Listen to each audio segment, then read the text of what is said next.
প্রভু যিশুর নামে আপনাদের সবাইকে অভিনন্দন জানাই।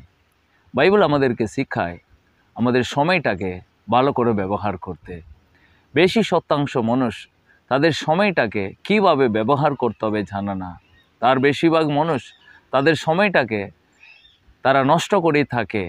তারা যেই সময় পায় সেই সময়টাকে ভালো কাজে না লাগিয়ে যে কাজগুলো করলে তাদের জীবনে উন্নতি হবে সেই কাজগুলোকে সময় না দিয়ে বাকি আর সময় নষ্ট করে তাদের জীবনের অনেক সময় তারা আফসোস করে থাকে।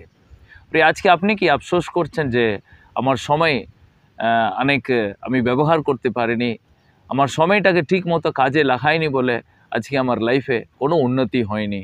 প্রিয়, এফেসীয় পুস্তক অধ্যায় 5 সেখানে এইভাবে লেখা আছে যে 16 পদ, তোমরা সময় সুযোগের সৎ ব্যবহার করো, কারণ এই যুগ মন্দ। সাধু পৌল বলছেন এই যুগ মন্দ, মানে এই যুগতে তোমরা থাকতে গেলে তোমাদের সময়টাকে তোমরা ভালো করে সৎ ব্যবহার করতে জানো। কারণ তার আগের দুটো পথের আগে এরকম লেখা আছে, সাধু পৌল বলছেন এখানে লেখা আছে যা কিছু স্বপ্রকাশ তাই আলোকিত, এই জন্যই বলা হয়েছে জাগো এ নিদ্রা মগ্ন, উঠে এসো মৃতদের মধ্যে থেকে, খ্রিস্ট তোমাকে করবেন জ্যোতিষ্মান। খ্রিস্ট তোমাকে জ্যোতিষ্মান করবেন। তুমি উঠে এসো কার কাছে থেকে? মৃত লোকদের কাছে থেকে, মৃতদের মধ্যে থেকে। কারা? যারা সময় নষ্ট করে। সময় যখন আমরা নষ্ট করি ওটাকে আমরা ফিরে পাই না। যখন সময়টাকে আমরা হারিয়ে ফেলি সেটাও আমরা ফিরে পেতে পারি না। কিন্তু প্রিয়, প্রভু আমাদেরকে জ্ঞান আর বুদ্ধি তিনি দিয়েছেন। প্রভু যিশু পৃথিবীতে থাকার সময় তিনি সময়টাকে তিনি কাজে লাগিয়েছেন। প্রতিটি দিন তার কাছে একটা উত্তম দিন ছিল। অনেক সময় আমরা একটা ভালো কাজ করার আগে ভেবে নিই এই সময়টা ঠিক নাই, এই সময়টা এই কাজ করতে নাই, এই সময়টা এরকম চাকরিতে যেতে নাই, বাড়ি থেকে বেরোতে নাই, আজকে এই দিন এ খাবার আমাদেরকে খেতে নাই, কারণ সময় এটা ঠিক নাই, আমার জন্য সময়টা খারাপ।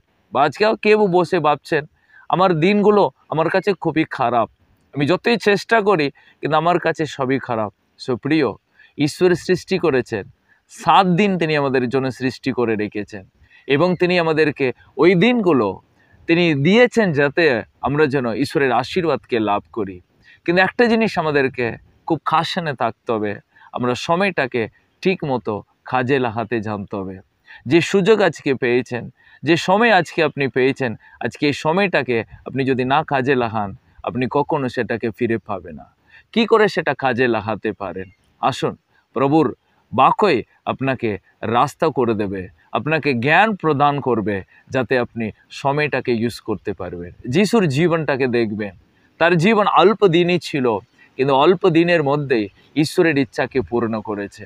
মাত্র 3.5 বছরে ঈশ্বরের মহাপরিকল্পনাকে তিনি এই জগতে পূর্ণ করেছেন। হ্যাঁ, তিনি যদি 3.5 বছরে এই জগতের মাঝে ঈশ্বরের ইচ্ছা পূর্ণ করে দিতে পারলে অবশ্যই আপনিও যিশুকে ফলো করলে, যিশুর অনুগামী হলে, যিশুর উপর বিশ্বাস স্থাপন করলে, তার সঙ্গে একটা সম্পর্ক গড়ে তুললে প্রভু আপনার জীবনটাকে একটা ঠিক উদ্দেশ্যে, আপনার লাইফটাকে তিনি যে উদ্দেশ্যে প্রভু রেখেছেন সেটা পূর্ণ করতে সাহায্য করবেন। তাই যে সময় চলে গেছে সেটাকে নিয়ে চিন্তা করতে হবে না, যে সময় আছে সেটাকে প্রভুর হাতে দেবেন, বাকি প্রভু আপনার জীবনটাকে চালাবে। তাই প্রিয়, সময়টাকে কখনো নষ্ট যেন না করি, বরং সেটাকে সুযোগে ভালো কাজে আমরা সৎ ব্যবহার করি। এ বাক্য আপনাদের জীবনে অনেক আশীর্বাদ নিয়ে আসুক। God bless you.